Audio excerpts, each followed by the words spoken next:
The Valkyran Empire controlled this part of space for over 3,000 years.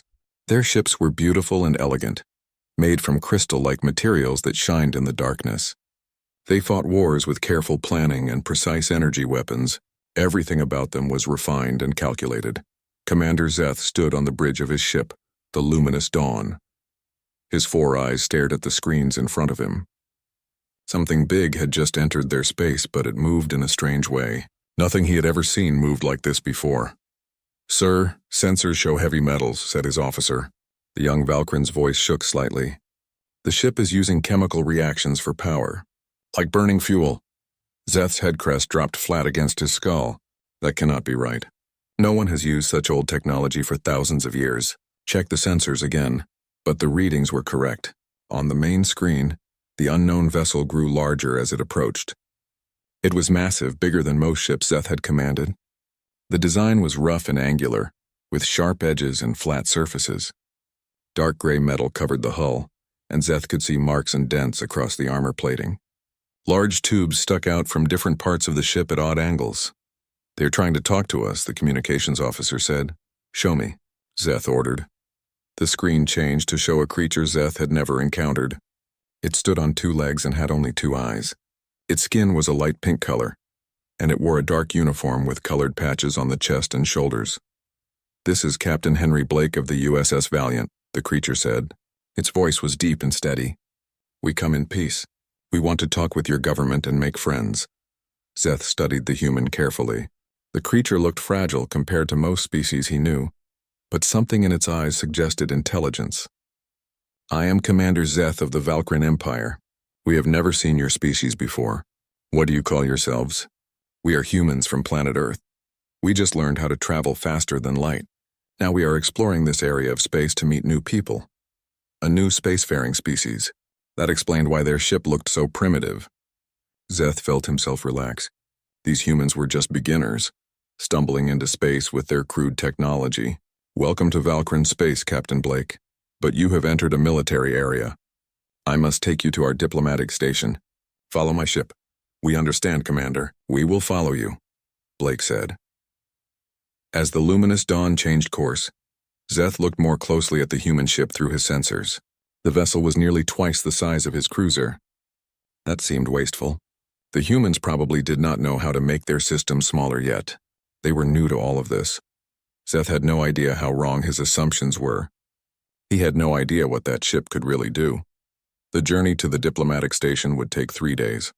Zeth assigned a junior officer to monitor the human ship, while he reviewed what little information they had gathered. The vessel was called the USS Valiant, and it came from a planet in a distant part of the galaxy. The humans had only achieved faster-than-light travel within the last year. On the 2nd day, Zeth invited Captain Blake to share a meal over video communication. He wanted to learn more about these strange newcomers. "Tell me about your people, Captain," Zeth said as he ate his prepared nutrients. "How long have you been exploring space?" Blake smiled. The expression looked odd on his flat face. "We have been in space for about 200 years, but only around our own planet and nearby moons. Real interstellar travel is very new for us. The Valiant is actually one of the first ships designed specifically for deep space missions." "And your ship is so large because your technology is not efficient yet?" Zeth asked, trying not to sound insulting. Blake paused as if considering how to answer. "Not exactly, Commander. The Valiant is large because it needs to be. It carries a lot of equipment and supplies for long missions. We did not know what we would find out here, so we prepared for many possibilities." "I see. And those large tubes on your hull? Are those some kind of primitive sensor array?" Another pause. Blake's expression became harder to read. "Those are weapon systems, Commander. We hope to find friends in space, but we also prepared to defend ourselves if necessary." Zeth felt a chill run through his body. Weapon systems? Those massive protrusions were weapons? He forced himself to stay calm. Surely these were just basic defense guns. "A wise precaution, Captain. Space can be dangerous." "Yes, it can," Blake agreed. "We learned to always be prepared on Earth. Our history has taught us many difficult lessons." The conversation continued for another hour, and Zeth found himself enjoying the humans' company. Blake was intelligent and thoughtful, and he asked good questions about Valkyran culture and government. By the end of the meal, Zeth felt confident that these humans would make good additions to the galactic community once they learned more about how things worked. On the third day, everything changed. Zeth was reviewing reports when alarms suddenly blared across the bridge. "Commander, multiple ships just appeared from hyperspace," shouted the tactical officer. 15 vessels. They matched the profiles of Krell pirates. Zeth's heart sank into his stomach. The Krell were the most violent pirates in this sector. They killed for pleasure and took no prisoners. 15 ships was far more than his single cruiser could fight. "All power to shields," he ordered. "Send a distress signal to Fleet Command. Prepare to jump to hyperspace." The screen showed Captain Blake again. "Commander, we see the hostile ships on our sensors. Do you need help?" Zeth would have laughed if he was not so frightened. "Captain Blake, you should run. These are Krell raiders. They are very dangerous and heavily armed. Jump away now and go back to your space. Save yourselves." Blake looked at someone off-screen and nodded. Then he turned back to Zeth. "Commander, the Valiant is a military ship. We do not leave friends behind when there is danger. We will fight with you." "Your ship is not designed for real combat," Zeth protested. His hands gripped his command chair as the first enemy shots hit his shields. The ship shook from the impact. "Please, Captain, you do not understand what you are facing." Blake's face became very serious. "Negative, Commander. The Valiant is moving to attack. We are bringing our weapons online now." Zeth watched in horror as the massive human ship turned toward the pirate fleet. This was insane. The humans had no idea what they were doing. They were going to die, and it would be his fault for not making them leave. Then the USS Valiant opened fire, and Zeth's understanding of warfare changed forever. The first thing Zeth noticed was impossible. In space there was no sound. But somehow the vibrations from the human weapons traveled through the void and shook his ship's hull.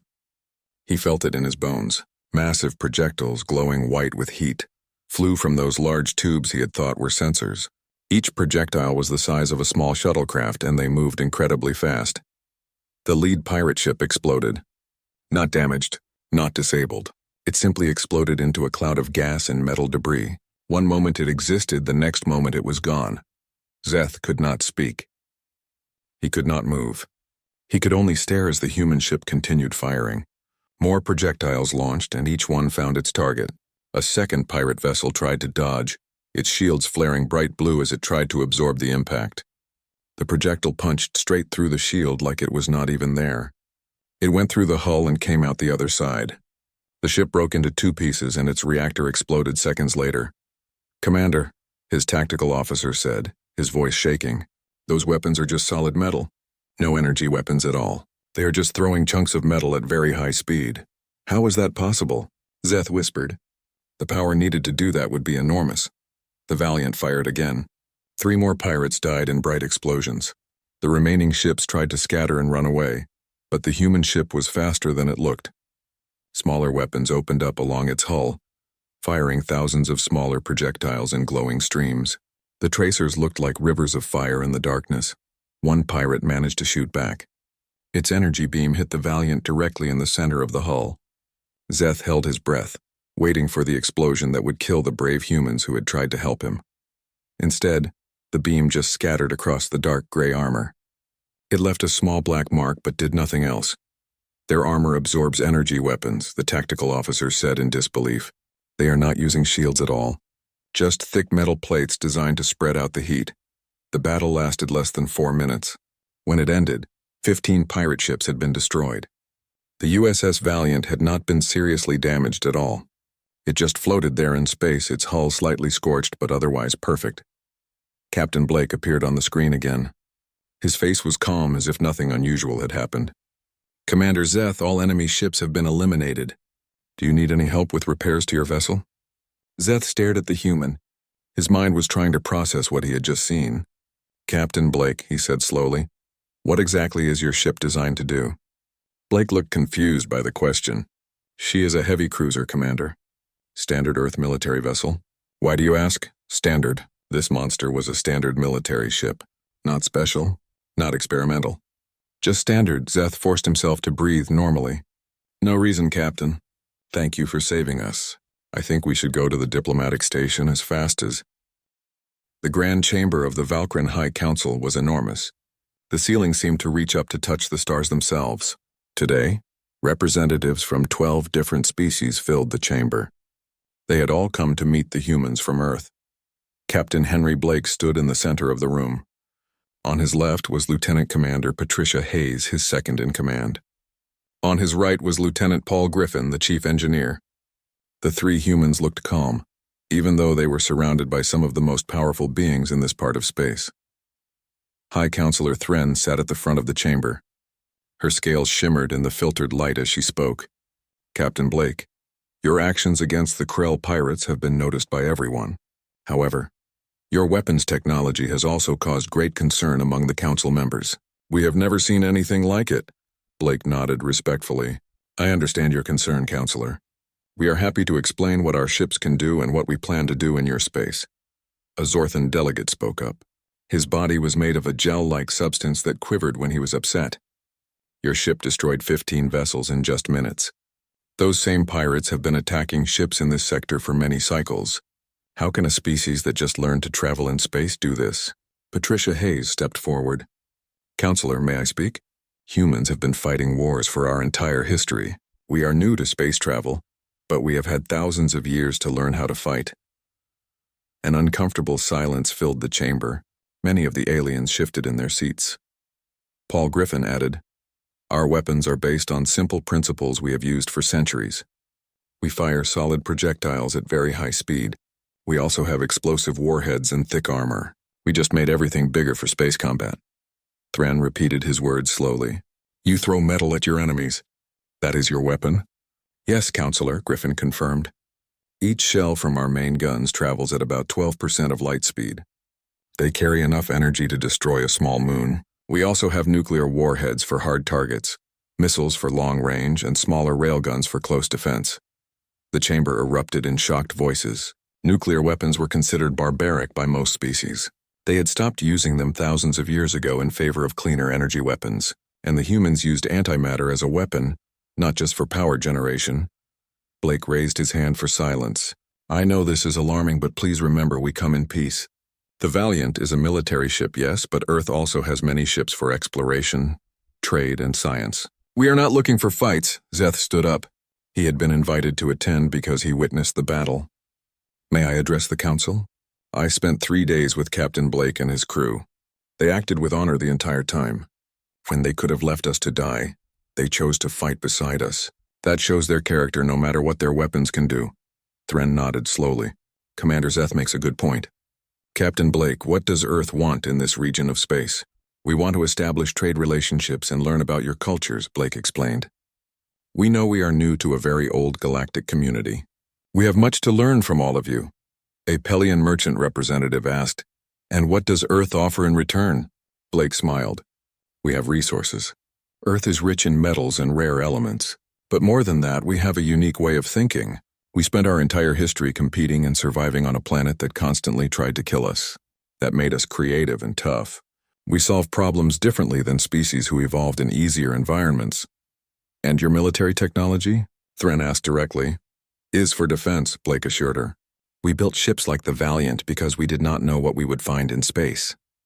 We hoped for friends but prepared for threats. We are not planning to sell weapons technology. We would rather share medical knowledge, farming techniques, and cultural achievements. Patricia Hayes added. Earth has already survived 1 nuclear war and countless other conflicts. We learned the hard way that military strength should prevent wars, not start them. We hope that by joining the galactic community, we can finally move beyond our violent past. The council members talked among themselves in quiet voices. Finally, Thren spoke. The council needs time to think about Earth's application for diplomatic recognition. However, Captain Blake, I believe many of us appreciate your honesty. We will meet again in 3 standard cycles to discuss terms. As the humans left the chamber, Zeth caught up with them. Captain, can we talk for a moment? Blake turned. Of course, Commander.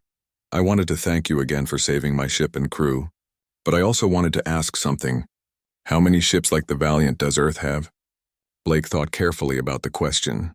Currently, the Earth Defense Fleet has 47 heavy cruisers like the Valiant. We also have 15 battleships that make the Valiant look small, plus about 200 smaller vessels. We also have defense platforms in orbit around Earth and our colony worlds. Zeth felt his legs go weak. And all of them have weapons like your ship? More or less. Some are specialized for different jobs, but yes, they all carry similar weapons. Captain, do you understand what this means? Zeth's voice was barely above a whisper. Your single ship has more firepower than most species' entire fleets. If Earth wanted to, you could conquer half this sector. Blake's face became very serious. But we will not, Commander. Earth learned the cost of conquest centuries ago. We are not interested in building an empire. We just want to survive and prosper alongside our neighbors. Zeth studied the human captain for a long moment. Then he nodded. I believe you, Captain Blake. I just hope the rest of the galaxy comes to believe it too. Over the next 2 weeks, Captain Blake met with representatives from various species. Each meeting was different. Some species were eager to trade with Earth and learn about human culture. Others were frightened and wanted to keep Earth contained in their own space. A few were hostile, seeing humanity as a threat to the balance of power. Blake handled each meeting with patience and diplomacy. He explained over and over that Earth wanted peace, not war. He showed them records of human art, music, and literature. He talked about Earth's efforts to heal the damage done by centuries of conflict and pollution. He invited them to visit Earth and see for themselves what humanity was really like. Patricia Hayes worked with the military representatives, explaining human tactics and strategy. She was careful not to reveal any secrets, but she gave them enough information to understand how Earth's military operated. She emphasized that human forces were organized for defense, with most ships assigned to protect trade routes and colonies. Paul Griffin met with scientists and engineers. He shared basic principles of human technology without giving away specific designs. Many alien scientists were fascinated by humanity's approach to problem solving. Where most species had spent millennia refining elegant solutions, humans had a habit of finding simple, brutal answers that just worked. One evening, Blake found Zeth waiting for him outside his quarters on the station. The Valkyrian commander looked troubled. Commander, is something wrong? Blake asked. Captain, I need to tell you something in confidence, Zeth said. When your ship first appeared in our space, there was panic among the military command. Some wanted to quarantine your entire species. Others suggested attacking Earth before you could build more ships. Blake kept his expression neutral, though he felt a chill run down his spine. What changed their minds? You did, Zeth said simply. After the battle with the pirates, after the council meeting, after watching how you conduct yourselves, most of the opposition has faded. You proved that having power does not mean you will abuse it. We appreciate the faith you have shown in us, Blake said, but I understand why some are still afraid. We would be afraid too if the situation was reversed. There is something else, Zeth continued. Not all species are happy about Earth's arrival. The Krell will want revenge for their losses. Other pirate groups may decide to test your strength. And some governments worry that Earth will upset the current balance of power. We expected that, Blake admitted. Change is always difficult. But we are committed to proving ourselves through our actions, not just our words. Zeth nodded. I believe you, my friend.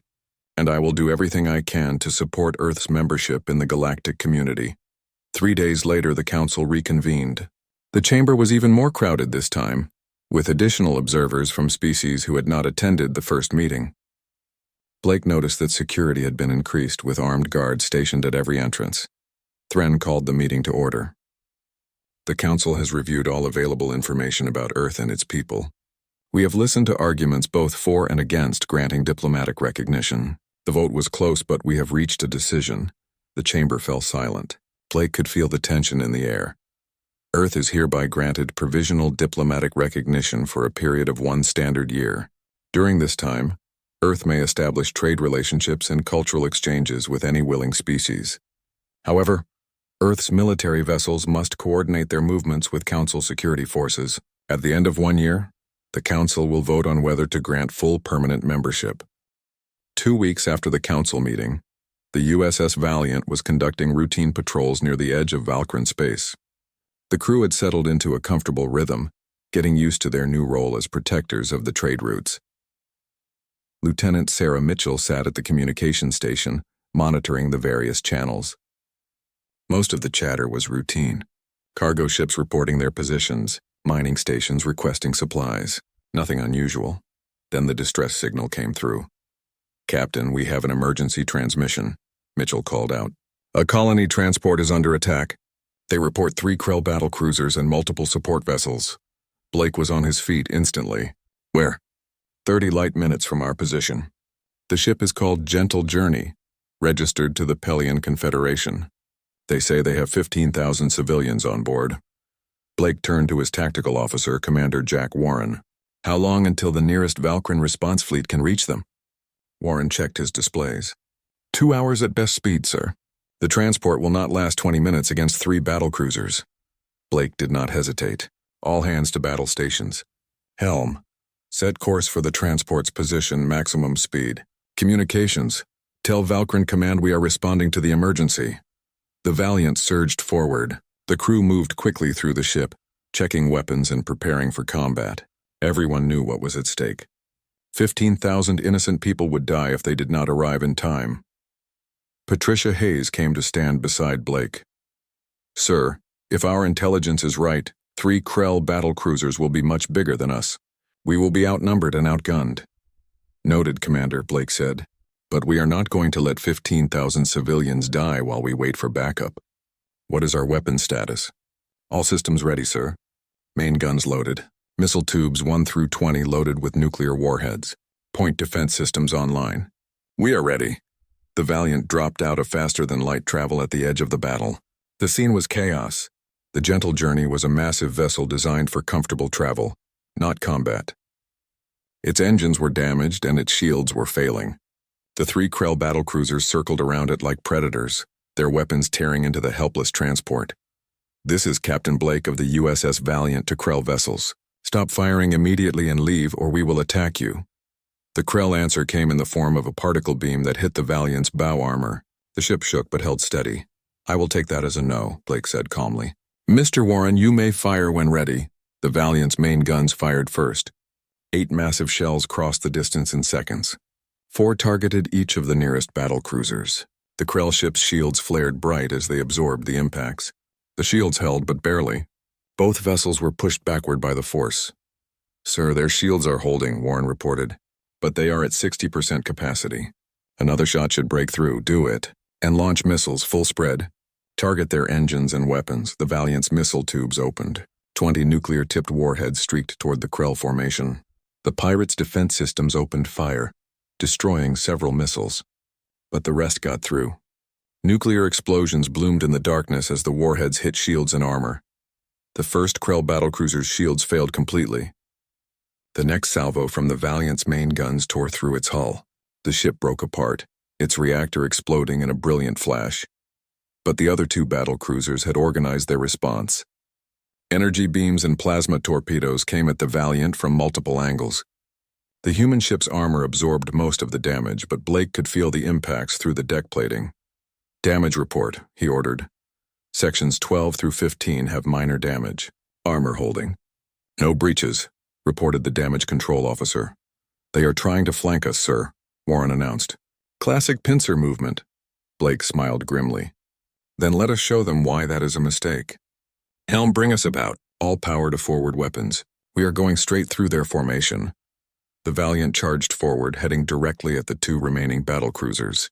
The Krell commanders had expected the human ship to retreat or try to gain distance. They were completely surprised by the aggressive move. Fire all weapons, Blake commanded. The Valiant became a storm of destruction. Main guns fired continuously, their shells smashing through weakened shields. Railguns added thousands of smaller projectiles to the barrage. Missiles launched in waves, overwhelming the Krell point defenses. The second battlecruiser tried to turn away, but the Valiant was faster than it looked. A sustained attack from the main guns destroyed its engines. A follow-up missile strike finished it off. The third battlecruiser's commander made the only smart decision available. The ship turned and fled, jumping into hyperspace before the Valiant could get close enough to stop it. Blake watched it disappear. Stand down from battle stations. Get damage control teams working on the armor sections. Communications, contact the Gentle Journey. The transport's captain appeared on the screen. His face showed relief and gratitude. Captain Blake, we cannot thank you enough. You saved 15,000 lives today. Just doing our job, Captain. What is your ship's condition? We lost main engines and our hyperspace drive is offline. But life support is working and we have sealed the hull breaches. With your protection, we can make it to the nearest station. You have it. We will escort you the whole way. The Valkyrin response fleet arrived about an hour later. Commander Zeth was leading the relief force. He looked at the debris field where 3 Krell battlecruisers had been. Captain Blake, Zeth said slowly over the communication channel, when we got your report, we thought you would try to hold off the attackers until we arrived. We did not expect you to have already won, Blake shrugged. Commander, we could not let innocent people die. The Valiant was built for exactly this kind of situation. 1 ship against 3 battlecruisers, Zeth said with wonder in his voice. Captain, I think the galaxy is beginning to understand what humanity brings to the table. And I must admit, it is both frightening and inspiring. The news of the battle spread quickly through the galactic community. Within days, every species in the sector had heard about how a single human warship had destroyed 3 Krell battlecruisers and saved 15,000 Pelian civilians. The reactions were mixed. Some species praised Earth for its courage and skill. The Pelian Confederation sent formal thanks and offered a trade agreement. Other species became even more afraid of human military power. And some, like the Krell, began planning revenge. Blake received dozens of messages from various governments and organizations. Most were positive. A few were threatening. All of them showed that Earth had made a real impact on galactic politics. One message stood out. It came from High Counselor Thren herself. Captain Blake, the Council has been informed of your actions at the Battle of Gentle Journey, as it is now being called. Your defense of innocent civilians has demonstrated the best qualities of your species. However, it has also highlighted concerns about the power imbalance between Earth and other Council members. We request that you return to the Council, stationed for further discussions about Earth's role in regional security. Blake showed the message to his senior officers. During their daily briefing, they are scared. Patricia Hayes said bluntly. We just proved we can take on multiple capital ships and win. That changes everything. They should be scared, Jack Warren added. If we wanted to, we could probably take on the entire Valkyrin fleet and come out ahead. Which is exactly why we will not do that, Blake said firmly. Our job is to protect, not to conquer. We need to make sure the Council understands that. Paul Griffin spoke up. Sir, maybe we should consider sharing some of our technology. If other species had better weapons and defenses, they might feel less threatened by us. Blake shook his head. I appreciate the thought, Paul, but we cannot do that, not yet. If we start handing out weapons technology, it could start an arms race. Or worse, our technology could fall into the hands of pirates or hostile governments. We need to move slowly and carefully. So what do we tell the Council? Hayes asked. We tell them the truth, Blake said. We came out here to make friends and help people. The fact that we are good at fighting does not change that. We will continue to protect innocent lives and maintain the peace. And we will do it without trying to control anyone. That is a nice speech, sir, Hayes said with a small smile. Let us hope the Council believes it. The Valiant set course for the Council station, still escorting the damaged Gentle Journey. Along the way, Blake spent time talking with the Pelian civilians who had been saved. He wanted to understand their perspective and learn more about their culture. One elderly Pelian woman named Kresh approached him during a video call to the transport. Captain Blake, may I ask you a question? Of course, ma'am. Why did you risk your life and your crew to save us? Your species does not even know us. We had nothing to offer you in return. Blake thought about the question carefully. Ma'am, on Earth we have a saying. It goes, the only thing necessary for evil to triumph is for good people to do nothing. We could not do nothing while innocent people were being killed. It would have been wrong. The Council station was more crowded than Blake had ever seen it. Representatives from over 30 species had gathered for what was being called an emergency session. The news of the Battle of Gentle Journey had spread fear and admiration in equal measure across the sector. Blake stood once again in the Grand Chamber, but this time the mood was different. Some delegates looked at him with gratitude. Others looked at him with suspicion and fear. A few would not look at him at all. High Counselor Thren called the session to order. Captain Blake, you have been summoned to address the Council's concerns about Earth's military actions. While we acknowledge that you saved many lives, your display of force has created a difficult situation. Blake nodded. I understand, Counselor. My crew and I are ready to answer any questions. A Rendari delegate stood up. The Rendari were an old species, known for their careful diplomacy and long memories. Captain, In the 3 weeks since Earth was granted provisional membership, you have destroyed 18 Krell vessels. That is more than the combined efforts of Council forces in the past year. This suggests either our forces are incompetent or your forces are dangerously powerful. I would suggest neither, Delegate, Blake replied calmly. The difference is in our approach to combat. Most Council species fight wars as a last resort, using minimum necessary force. Humans learned long ago that if you must fight, you should fight to win decisively. Half measures just prolong conflict and increase casualties on both sides. A Zorthan military commander spoke next. You say you fight to win, Captain. But your ship alone has more firepower than some species' entire fleets. What happens when Earth decides to use that power for conquest instead of protection? Blake had expected this question. Commander, Earth's history is full of empires that conquered their neighbors. Every single one of them eventually fell. We learned that controlling others through force does not work in the long term. It breeds resentment, rebellion, and endless conflict. We did not come to space to repeat our ancestors' mistakes. Words are easy, Captain, the Zorthan pressed. How can we trust them? Patricia Hayes stepped forward. May I speak, Counselor? At Thren's nod, she continued. Earth has already taken concrete actions to prove our intentions. We have shared our medical technology to help fight the Rendari plague. We have provided disaster relief to the Pelian colonies after the stellar flares. We have offered agricultural techniques to improve crop yields on Valkyran farming worlds. And we have done all this without asking for payment or political favors. You are trying to make us dependent on you, a delegate accused. No, Blake said firmly. We are trying to make you trust us. There is a difference. Everything we have shared is yours to keep and develop further. We are not looking for control or leverage. We are looking for partnership. Zeth stood from his seat among the military observers. If I may add something, counselors, I have worked closely with Captain Blake and other human officers over the past month. I have seen their training procedures, studied their tactics, and observed how they treat both their own people and others. What I have found is a species that genuinely values life, even as they prepare for war. Explain, Thren requested.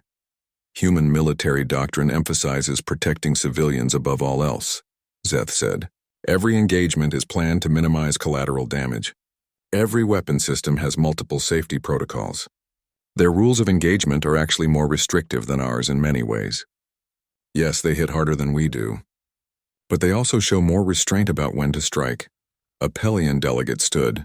I was aboard the Gentle Journey when Captain Blake and his crew saved us. I watched the battle on our sensors. The Valiant had clear shots at the Krell ships from the moment they arrived, but Captain Blake gave them a chance to surrender first. Only when they continued attacking did he open fire. And even during the battle, he could have pursued and destroyed the ship that fled, but he let it go once the immediate threat was ended. The chamber fell quiet as delegates considered this information. Thren spoke carefully. Captain Blake, the Council appreciates your restraint. However, restraint today does not guarantee restraint tomorrow. What happens when Earth has 50 ships like the Valiant in this sector? Or 100? Blake took a deep breath. This was the crucial moment. Counselor, I propose a solution. Earth will agree to limit our military presence in Council space to no more than 10 vessels at any time. Those vessels will operate under a joint command structure, with representatives from multiple species having input on their deployment and rules of engagement.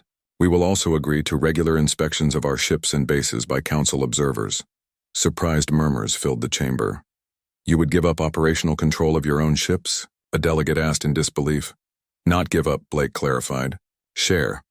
We believe that working together makes everyone stronger. If Council members help decide where our ships go and what they do, then you have nothing to fear from them. Paul Griffin added, we would also like to propose joint training exercises. If Council forces train alongside human forces, you will learn our tactics and capabilities. Understanding reduces fear, and it makes all of us better at protecting the innocent. Thren considered this carefully. This is an unprecedented offer, Captain. No species has ever volunteered to limit their own military freedom in this way. Then let Earth be the first, Blake said. We are trying to build something new here. A partnership based on trust, not fear. That requires everyone to take risks and make compromises. The Council debated for over 3 hours. Blake and his officers answered dozens of questions, explaining Earth's military structure, political system, and long-term goals. Some delegates remained skeptical, but many seemed genuinely moved by Earth's willingness to accept restrictions. Finally, Thren called for a vote. The Council must decide whether to accept Earth's proposal for limited military presence under Joint Command, or to ask Earth to withdraw all military vessels from Council space. Each delegate may now cast their vote. Blake watched as the votes were recorded. The chamber was silent except for the soft sounds of delegates entering their choices into the voting system. The results appeared on the main display. 43 votes in favor of Earth's proposal. 12 votes against. 5 abstentions. Thren announced. The Council accepts Earth's proposal. Captain Blake, your offer of joint military cooperation has been approved. We will begin forming the Joint Command Council immediately. Blake felt relief wash over him. Thank you, Counselor. Earth will honor this agreement completely. See that you do, Captain, Thren said. This is a critical test for your species. Many in this chamber still have doubts. You have been given an opportunity to prove yourselves. Do not waste it. As the session ended, several delegates approached Blake personally. Some offered congratulations. Others offered warnings that they would be watching closely. A few made it clear they still did not trust Earth and never would. That evening, Blake met with Szeth in a quiet bar near the docking area. The Valkyrie commander already had a drink waiting when Blake arrived. That was well done today, Henry, Szeth said, using Blake's first name as he had started doing in private. You gave the Council exactly what they needed to hear. Blake sat down heavily. Did I, or did I just delay the inevitable? Szeth, be honest with me. Does the Council really trust us, or are they just afraid to provoke us? Szeth was quiet for a moment. Both, I think. Fear and trust are not opposites, Henry. They can exist together. The Council fears your power but trusts your intentions.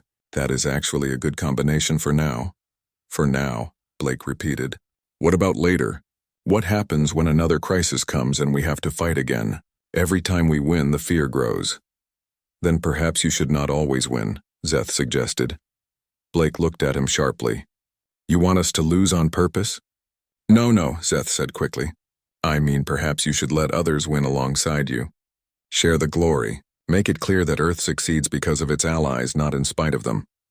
Blake considered this. That is actually good advice. Thank you, my friend. That is what friends are for, Szeth said with a smile. Speaking of which, I have been authorized to serve as the Valkyrie representative on the new Joint Command Council. It seems I am stuck with you humans for the foreseeable future. Blake laughed and raised his glass. To new partnerships and old friendships. And to facing whatever comes next together, Szeth added. They drank, two beings from different worlds who had found common ground in the vast emptiness of space. Outside the bar, the station continued its endless rotation, a small island of life and light in the darkness. Somewhere in that darkness, the Krell were plotting revenge. Other threats lurked in unexplored systems. The galaxy was full of dangers, both known and unknown, but for the first time since humanity had ventured beyond Earth, Blake felt truly hopeful. They had allies now, real allies who saw them as partners, not just as weapons to be used. Together they would face whatever challenges came their way. The age of humanity in space was still just beginning, but it was beginning well. The next morning, Blake received new orders from Earth. The USS Valiant would remain in Council space as the flagship of the new Joint Defense Force. 9 more human ships would join them over the next 3. 6 months had passed since the formation of the Joint Defense Force. The USS Valiant now led a fleet of 32 ships from 7 different species. They patrolled the trade routes, responded to emergencies, and showed the flag in disputed territories. Captain Blake stood on his bridge reviewing the latest intelligence reports. The Krell pirates had been quiet lately. Too quiet. That worried him more than constant attacks would have. Sir, incoming message from Fleet Command, Lieutenant Sarah Mitchell announced. High priority. Put it through. Commander Szeth appeared on the screen, but he was not alone. High Counselor Thren stood beside him, along with military commanders from 3 other species. Captain Blake, Thren said formally, we have a situation. The Krell have massed their forces at the edge of the outer reach. Our intelligence suggests they are planning a major offensive against multiple targets simultaneously. Blake felt his stomach tighten. How many ships? Over 200, Szeth replied. Capital ships, cruisers, and support vessels. It is the largest pirate fleet ever assembled in this sector. And they are moving towards civilian population centers, Thren added. Mining colonies, agricultural worlds, trade stations. If they succeed, millions will die. Blake studied the tactical display Zeth had transmitted. The situation was bad. The Joint Defense Force had 32 ships. The Krell had more than 6 times that number.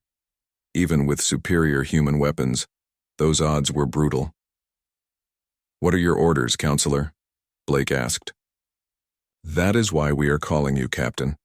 Under the terms of the Joint Command Agreement, all major military decisions must be made by consensus of the Command Council.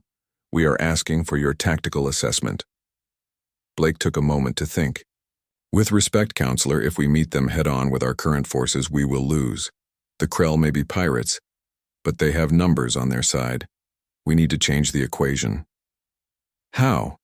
asked a Rendari commander. "We need to force them to split their forces," Blake explained. "If they attack multiple targets, they have to divide their fleet. That gives us a chance to defeat them in detail, hitting smaller groups with concentrated firepower.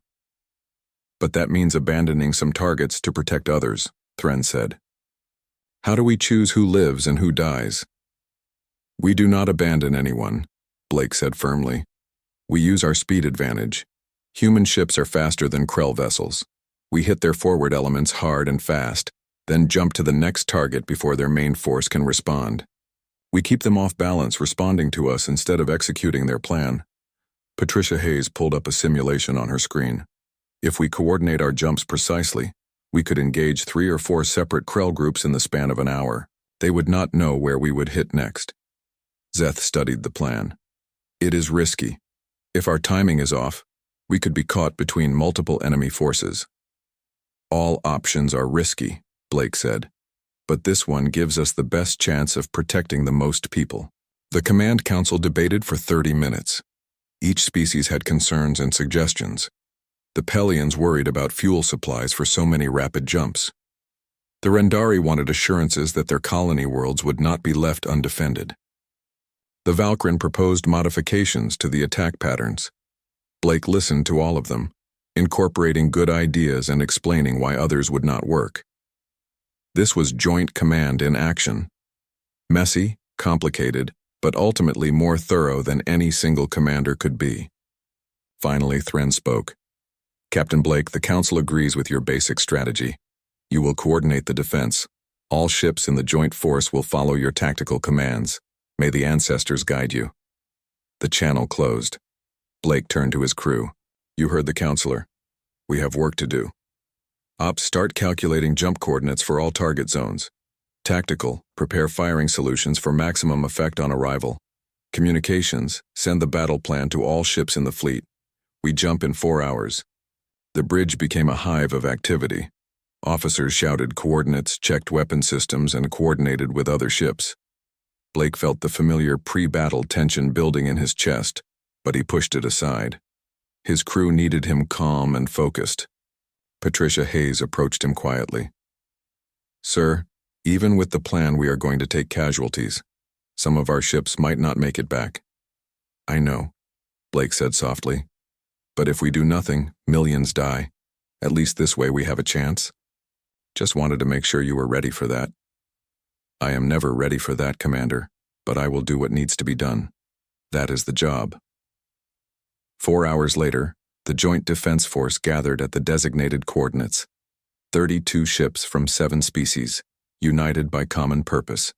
Blake looked at the fleet display with pride. 6 months ago, these species had been suspicious of each other. Now they prepared to fight and possibly die together. "All ships report ready, sir," Mitchell announced. Blake opened a channel to the entire fleet. "This is Captain Blake. In a few moments we jump into combat against an enemy that outnumbers us significantly. They believe their numbers will overwhelm us.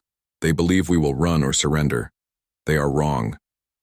Today we show the Krell and anyone else watching that the Joint Defense Force stands united.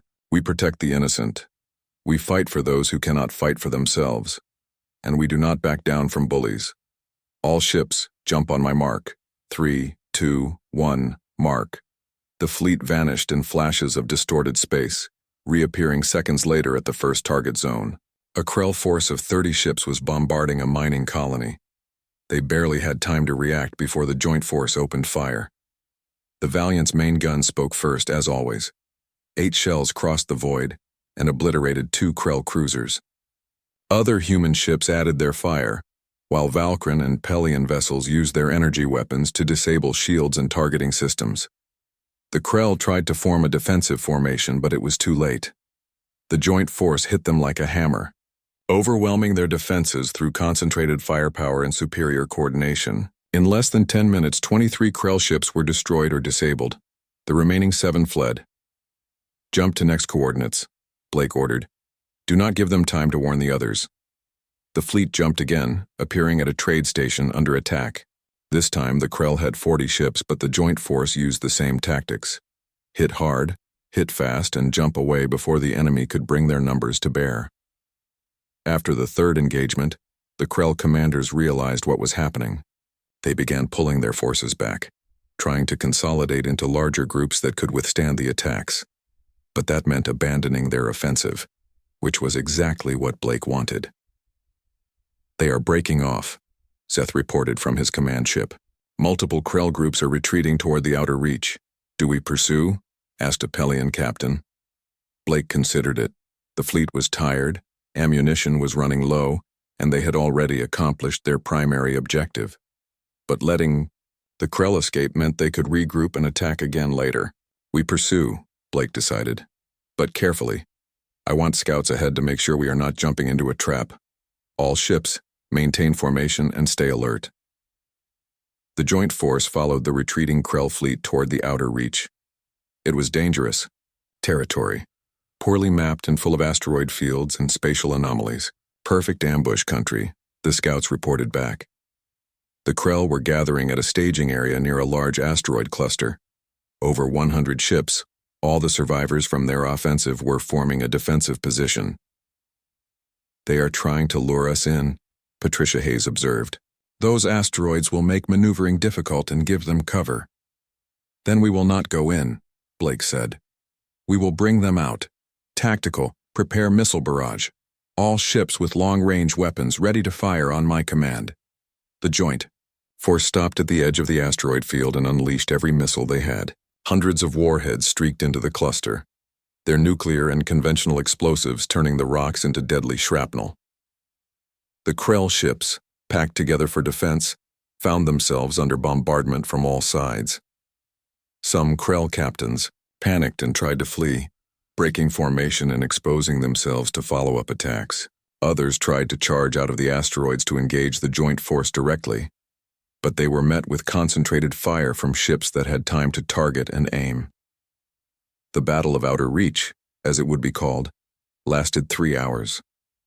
By the end, the Krell offensive force had been shattered. Less than 20 of their ships escaped into deep space. The rest were destroyed, captured, or so badly damaged they could barely maneuver.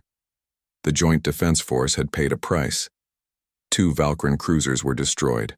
A Pelion destroyer lost its engines and would need to be towed back. 3 human frigates had taken serious damage, and 147 crew members from various species had died in the fighting. But millions of civilians were safe. The Krell would not threaten the sector again for a long time. Blake stood on his bridge, looking at the casualty reports. Each name represented someone who would not go home. Someone's child, parent, or friend. The weight of command had never felt heavier. "Sir, High Counselor Thren is calling," Mitchell said quietly. Blake straightened and accepted the call. Thren appeared on the screen, surrounded by other council members. "Captain Blake, the council has been monitoring the battle. Your tactics.